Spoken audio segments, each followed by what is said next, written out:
है। यार राहुल, कैसे हो? चलो कहीं घूमने चलते हैं। हाँ ठीक है। कहाँ चलेंगे? कहीं पहाड़ों पर? अच्छा आइडिया है। ठीक है, मैं बस की टिकट बुक करवा देता हूँ और अच्छा सा होटल भी देख लेता हूँ। ठीक है भाई, लेकिन जल्दी करो।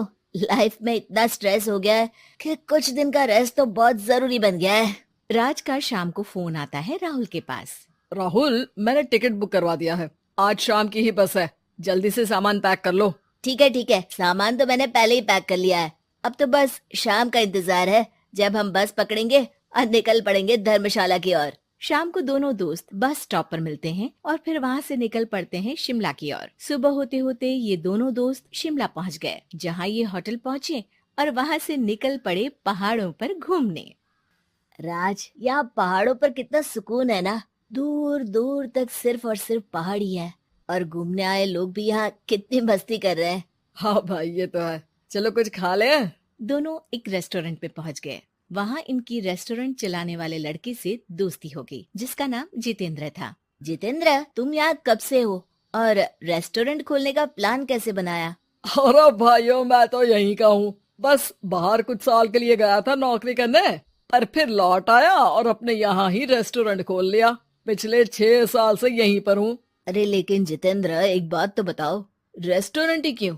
कुछ और काम क्यों नहीं? और भैया, अपना तो ये मानना है कि आदमी दुनिया में कहीं भी हो लेकिन उसे भूख तो लगेगी ही, और इसके लिए उसे खाना तो चाहिए ही।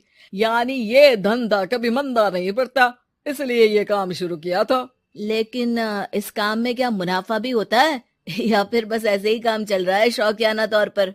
अरे अरे, क्यों नहीं भैया। काम तो हो ही रहा है, और मुनाफा नहीं होता तो ये 10 लोगों का स्टाफ कैसे रख लेता। वैसे आप भी क्यों नहीं इस बिजनेस में हाथ आजमाते हो? हाँ, आइडिया तो अच्छा है, लेकिन हम लोग तो सिर्फ यहाँ घूमने आए हैं और हमारे पास इतने पैसे भी नहीं है।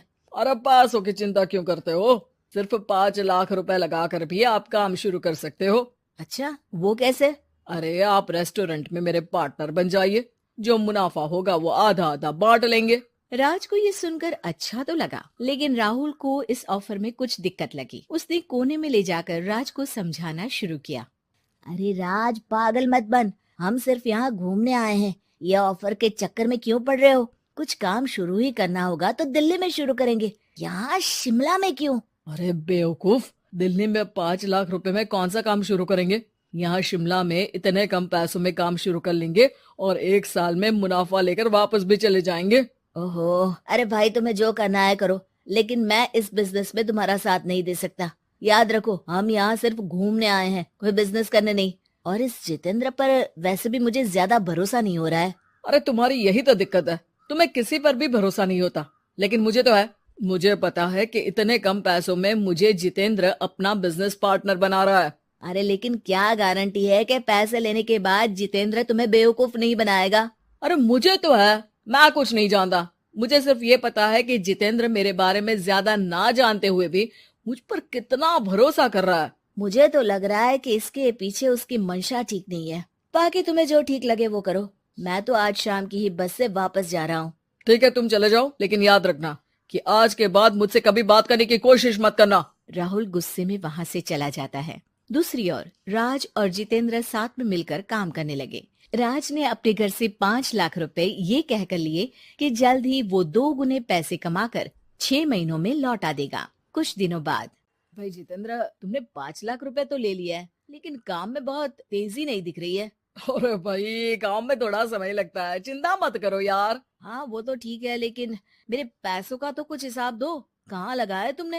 अरे बड़े आए पैसों का हिसाब मांगने वाले। वो तो शुक्र मनाओ कि इतने कम पैसों में मैंने तुम्हें काम पर रख लिया है। क्या कहा? तुमने मुझे काम पर रखा है? अरे मैं तो तुम्हारा बिजनेस पार्टनर हूँ। बड़ा आया पार्टनर बनने वाला। औकात देखिए अपनी। 5 लाख में रेस्टोरेंट खरीद लिया है क्या? ऐसा है तो मेरे पैसे वापस करो। मुझे तुम्हारे साथ काम नहीं करना है। अरे पैसे कैसे? वो सब तो काम में लग गए। अब तुम्हें वापस जाना है तो चले जाओ, कोई पैसा नहीं मिलने वाला है। राज को अपने साथ होने वाले धोखे का एहसास हो चुका था, लेकिन तब तक देर हो चुकी थी। उसे अपने दोस्त राहुल की याद सताने लगी, जिसने पहले ही आगाह कर दिया था कि इस बिजनेस में धोखा है, लेकिन अब तो देर हो चुकी थी। राज को अब कोई रास्ता नहीं सूझ रहा था। जितेंद्र भाई, मेरे पैसे वापस कर दो ताकि मैं लौट जाऊं। मुझे अब तुम्हारे साथ कोई काम नहीं करना भाई। ये सुनते ही जितेंद्र अपने कुछ साथियों के साथ राज पर टूट पड़ा और उसकी जमकर पिटाई कर दी। राज बेहोश हो चुका था। जब उसने आंख खोली तो उसे अपने सामने पूरा परिवार, पुराना दोस्त राहुल भी दिखा। सभी को देखकर राज की आंख में आंसू आ गए। राहुल, मुझे माफ कर दो। अगर समय रहता मैं तुम्हारी बात मान लेता तो आज शायद ये दिन ना देखना पड़ता। अरे शुक्र मनाओ कि जान बच गई। वो तो भला हो एक आदमी का जिसने मुझे फोन कर दिया था, तभी तुम्हारी जान बच सकी। मुझे माफ कर दे दोस्त, तेरी सलाह ना मानकर मैंने बड़ी भूल की है। अरे अरे भाई, मेरे हाथ मत जोड़ो। बस ध्यान रखना कि अच्छा दोस्त आपको हमेशा अच्छी सलाह देता है, इसलिए दोस्तों की सलाह पर ध्यान देना चाहिए।